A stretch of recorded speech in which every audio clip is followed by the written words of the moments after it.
ಈಗಷ್ಟೇ ನನಗೆ ಜನ್ಮ ಕೊಟ್ಟಂತ ತಾಯಿಯ ಎಲ್ಲ ರೀತಿಯ ಅಂತಿಮ ವಿಧಾನಗಳನ್ನು ಮುಗಿಸಿ ಕೂತಿದ್ದೀನಿ. ಅವರು ನನಗೊಬ್ಬಳಿಗೆ ತಾಯಿಯಲ್ಲ, ಅವರು ಮಹಾನ್ ತಾಯಿಯಾಗಿದ್ದರು. ಇಡೀ ರಾಜ್ಯಕ್ಕೆ ಈ ಥರ ಅಂತ ಅನಿಸುತ್ತೆ. ಯಾಕೆಂದರೆ 3 ದಿವಸದಿಂದ ನಾನು ನೋಡಿದ್ದು ಸಾಮಾನ್ಯ ಜನರಲ್ಲಿ ನೋಡಿಲ್ಲ. ಅವರಿಗೆ ಮನಸ್ಸು ತುಂಬ ಪ್ರೀತಿಯಿಂದ ಬಂದ ನನ್ನ ತಾಯಿ ಮುಖ ನೋಡಿದಂಥ ನನ್ನ ತಾಯಿ ಬಂಧುಗಳನ್ನೇ ನಾನು ನೋಡಿದ್ದು. ಪ್ರತಿಯೊಬ್ಬರ ಮುಖದಲ್ಲೂ ನನ್ನ ತಾಯಿ ಬಗ್ಗೆ ಪ್ರೀತಿ, ಪ್ರೇಮ, ಗೌರವದಿಂದನೇ ಹೋದಂಥದ್ದನ್ನು ನಾನು ನೋಡಿದೆ. ಅದರಿಂದ ಅವ್ರು ನನಗೊಬ್ಬಳಿಗಾಗಲಿ ಅಥವಾ ನನ್ನ ಒಡಹುಟ್ಟಿದವ್ರಿಗೆ ಮಾತ್ರ ತಾಯಿ ಆಗಿರಲಿಲ್ಲ.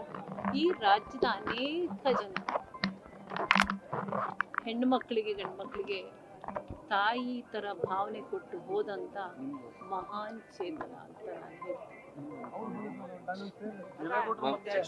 ಚೆನ್ನಮ್ಮ ಅವರ ದಾಂಪತ್ಯದ ಬಗ್ಗೆ ಹೇಳೋದಾದ್ರೆ ಮೇಡಮ್, 72 ವರ್ಷ ಸುದೀರ್ಘ ದಾಂಪತ್ಯ ಜೀವನ, ಅದೇ ಪ್ರೀತಿ, ಅದೇ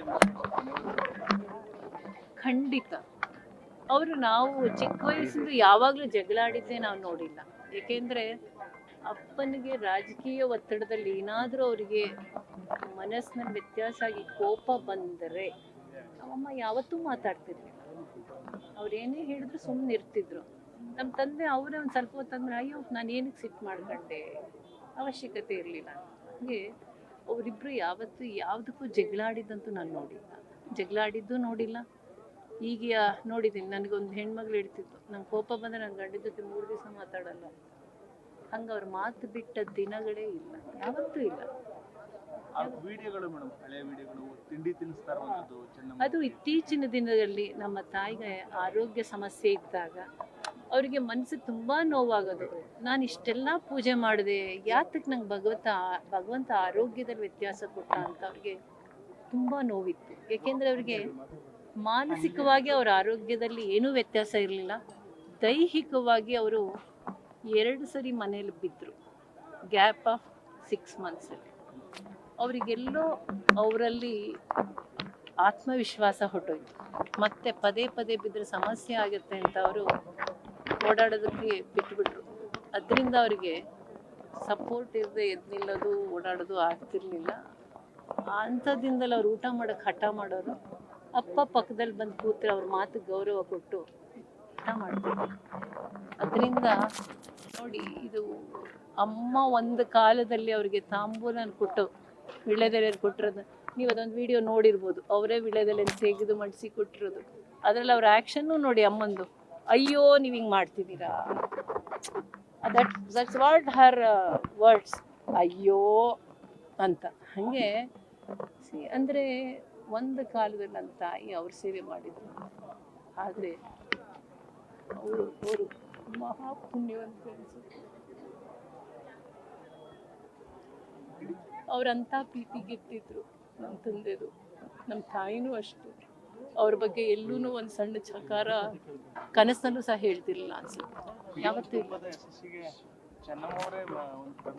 ನಿಜವಾಗಿ ಅಲ್ವಾ? ಹಾಗೆ ಆಲೋಚನೆ ಮಾಡಿ, ಊರಿಂದ 10 ಜನ ಪೇಷಂಟ್ ಬಂದರು, ಪೇಷಂಟು ನೋಡೋರು, ಓದೋ ಹುಡುಗರು ನೋಡೋರು, ಆಚೆ ಬರೋರ್ನು ನೋಡೋರು.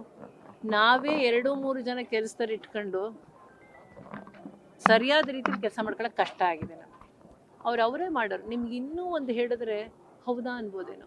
ನಾವು ಚಿಕ್ಕವರಿರುವಾಗ ಯಾವ ಅಕ್ಕಿ ಕ್ಲೀನಿಂಗ್, ರಾಗಿ ಕ್ಲೀನಿಂಗ್ ಇರಲಿಲ್ಲ. ಸ್ವತಃ ಕ್ಲೀನ್ ಮಾಡ್ಕೊಳ್ಳೋರು. ಅದು ಇಡೀ ದಿನ ಅವ್ರು ಅಡುಗೆ ಮಾಡಿ, ಪೂಜೆ ಮಾಡಿ, ಬಂದವ್ರನ್ನ ಸವರಿಸಿ, ಯಾವತ್ತೂ ಅವರು ಬೇರೆಯವ್ರ ಕೈಲಿ ಅದು ಕ್ಲೀನ್ ಮಾಡಿಸಿದ ದಿನ ನೋಡಿ. ನಾ ಹಂಗೂ ಅಮ್ಮ ಏನಕ್ಕಮ್ಮ ಅಂದರೆ, ಒಬ್ಬ ಕೆಲಸದವ್ರು ಮಾಡೋಳು, ಕಲ್ಲೆಲ್ಲ ಇರುತ್ತೆ, ಅದು ಗಂಡು ಹುಡುಗರು ಒಳ್ಳೇದಲ್ಲ ಅಂತ ಹೇಳೋರು. ಆ ರೀತಿ ಯಾವುದೇ ಆಲೋಚನೆ ಮಾಡ್ತಾರೆ, ನಾನು ಈ ಕೆಲಸ ಮಾಡ್ಬೋದಾ ಬಿಡ್ಬೋದಾ, ನಾನೊಬ್ಬ MLA ಹೆಂಡ್ತಿ ಇಲ್ಲ. ಯಾಕೆಂದರೆ 62ನೇ ಇಸ್ವಿಯಿಂದ ಅವ್ರ MLA. ಆ ಕಾಲದಿಂದ ಅವರಿಗೆ ಎಲ್ಲೂ ಸಹ ಒಂದು ಸಣ್ಣ ಅಹಂಕಾರ ಬರಲಿಲ್ಲ, ಎಲ್ಲೂ ಬರಲಿಲ್ಲ ಅವರು. ನೀವು ನೋಡಿರ್ಬೋದು, ಎಷ್ಟು ಯಾವತ್ತಾದರೂ ಅವರು ಅಹಂಕಾರದಲ್ಲಿ ಆಡಿದ ದಿನ ಎಲ್ಲಾದರೂ ಇದೆಯೋ ನನಗೆ ನೆನಪಿಲ್ಲ. ಖಂಡಿತ ಅದು ನಾನು ಹೇಳಿದ್ನಲ್ಲ, ಯಾರೇ ಬರಲಿ ಮೊದಲನೇ ಪ್ರಶ್ನೆ ಬೆಳಗ್ಗೆ ಬಂದರೆ ತಿಂಡಿ ಆಗಿದೆಯಾ, ಮಧ್ಯಾಹ್ನ ಆದರೆ ಊಟ ಆಗಿದೆಯಾ, ಸಾಯಂಕಾಲ ಆದರೆ ಕಾಫಿ ಕುಡೀರಿ, ಬೇರೆಯವರು ಸ್ವೀಟ್ ಕೊಡಲ್ಲ, ಇದೇ ಬರ್ತಿದ್ದು, ಇಲ್ಲ ಹಣ್ಣು ಕೊಡಲ್ಲ. ಮಕ್ಕಳು ವಿಚಾರದಲ್ಲಿ ಈ ಒಂದು ವಿಚಾರ ಈಡೇರಲಿಲ್ಲ, ಈ ಒಂದು ಆಸೆ ಈಡೇರಲಿಲ್ಲ ಅನ್ನೋದು ಯಾವ್ದು? ಆ ಥರ ಎಲ್ಲೂ ಇಲ್ಲ. ಏಕೆಂದರೆ ನಮ್ಗೆಲ್ರಿಗೂ ಸಂಸ್ಕಾರ ಕೊಟ್ಟಿದ್ದಾರೆ. 6 ಜನ ಮಕ್ಳಿಗೂ ನಮಗೆ ಅದು ನೀವೇ ಹೇಳ್ತಿದ್ದೀರಾ, ನೀವೇ ಅನುಭವಿಸಿದ್ದೀರಾ. ಬಂದವರಿಗೆ ಕುಮಾರಣ್ಣ ನೋಡ್ತಾರೆ ಅಂತ, ನೀವು ದೊಡ್ಡಣ್ಣ ನೋಡಿಲ್ಲ, ಅವರು ನೋಡ್ತಾರೆ. ನನ್ನ ತಂಗಿ ಇನ್ನೂ ಹೆಚ್ಚು ನೋಡ್ತಾನೆ, ನನ್ನ ತಮ್ಮ ಇನ್ನೂ ಜಾಸ್ತಿ ಕೊಡ್ತಾನೆ. ಸೊ ಅವರೆಲ್ಲ ಒಂಥರ ಮೌನವಾಗಿ ಸಮಾಜಕ್ಕೆ ಸೇವೆ ಮಾಡ್ತಿರೋಂಥವ್ರು. ನೀವು ಕಣ್ಣೆದ್ರಿಗೆ ನೋಡ್ತಿರೋದು ಕುಮಾರಣ್ಣ. ರೇವಣ್ಣ ನಿಮ್ಮ ಈ ಕ್ಷೇತ್ರದಲ್ಲೇ ಇರೋವಂಥವ್ರು. ಅವರು ಒರಟಾಗಿ ಮಾತಾಡ್ಬೋದು, ಯಾಕೆ ಅಂದರೆ ಅವ್ರಿಗೆ ವಿದ್ಯೆ ಇಲ್ಲ, ಅದರಿಂದ ವಿನಯ ಇಲ್ಲ. ಆದರೆ ಅವ್ರ ಕೆಲಸದಲ್ಲಿ ಏನು ಅನ್ನೋದು ನಿಮ್ಗೆಲ್ರಿಗೂ ಗೊತ್ತಿರುತ್ತೆ, ಅನುಭವ ಆಗಿರುತ್ತೆ. ಅವರಿಗೆ ಹೊರಗಡೆ ಒಂದು ರಸ್ತೆ ಕೆಲಸ ಅದು ಬಿಟ್ಟುಬಿಡಿ, PWD ಕೆಲಸನೋ KB ಕೆಲಸನೋ ಅಲ್ಲ, ಎಷ್ಟು ಜನ ಮನೆಗೆ ಬಂದವ್ರಿಗೆ ಕೆಲಸ ಕೊಡಿಸಿದ್ದಾರೆ ಅನ್ನೋದು ನಿಮಗೆ ಗೊತ್ತು. ಮಾತಾಡೋದು ಹೊರಟು ಮನಸ್ಸಿನಲ್ಲಿ ಹೆಂಗರಳು. ಕೊನೆ ಕಾಲದಲ್ಲಿ ಚೆನ್ನಣ್ಣವ್ರ ಜೊತೆ ಮಾತಾಡಬೇಕಾದ್ರೆ ಏನು ಅನಿಸಿಕೆಗಳನ್ನ ವ್ಯಕ್ತಪಡಿಸಿದ್ರು, ಏನಾದ್ರು ಅವ್ರ ಆಸೆ ಆಕಾಂಕ್ಷೆ ಅವರಿಗೆ ಅದೇ ಹೇಳಿದ್ನಲ್ಲ, ಒಂದೇ ಅವ್ರಿಗೆ ತುಂಬ ನೋವಿದ್ದಿದ್ದು, ನಾನು ಈ ರೀತಿ ಬದುಕು ನಡೆಸಿದೆ, ದೇವ್ರ ಧ್ಯಾನ ಮಾಡಿದೆ, ನನಗೆ ಯಾಕೆ ಶಿಕ್ಷೆ ಆಯಿತು ಅನ್ನೋದೊಂದು ನೋವಿತ್ತು. ಬಿಟ್ಟರೆ ಅವ್ರಿಗೆ ಇನ್ಯಾವುದೇ ಥರ ನೋವಿರಲಿಲ್ಲ. ಅವರಿಗೆ ಓಡಾಡೋದೊಂದು ಆಗದೇ ಇದ್ದಂಥ ಪರಿಸ್ಥಿತಿ ಬಂದಾಗ ಅವ್ರ ಮನಸ್ಸಲ್ಲಿ ಅದೊಂದೇ ನೋವು ಉಳಿದಿತ್ತು, ಅದೊಂದೇ. ಅದು ಈ ರೀತಿಯೇ ಹೇಳ್ತಿದ್ದಿದ್ದು ಅವರು, ನಾನು ಇಷ್ಟೆಲ್ಲ ಒಳ್ಳೆ ಬದುಕು ನಡೆಸಿದೆ, ನನಗೆ ಯಾಕೆ ಈ ಶಿಕ್ಷೆ, ಯಾಕೆ ಈ ಶಿಕ್ಷೆ ಅಂದರೆ ಅದೊಂದು ಬಿಟ್ಟರೆ ಅವ್ರ ಮನಸ್ಸಿನಲ್ಲಿ ಯಾವುದೇ ಒಂದು ಆಸೆ ಆಕಾಂಕ್ಷೆ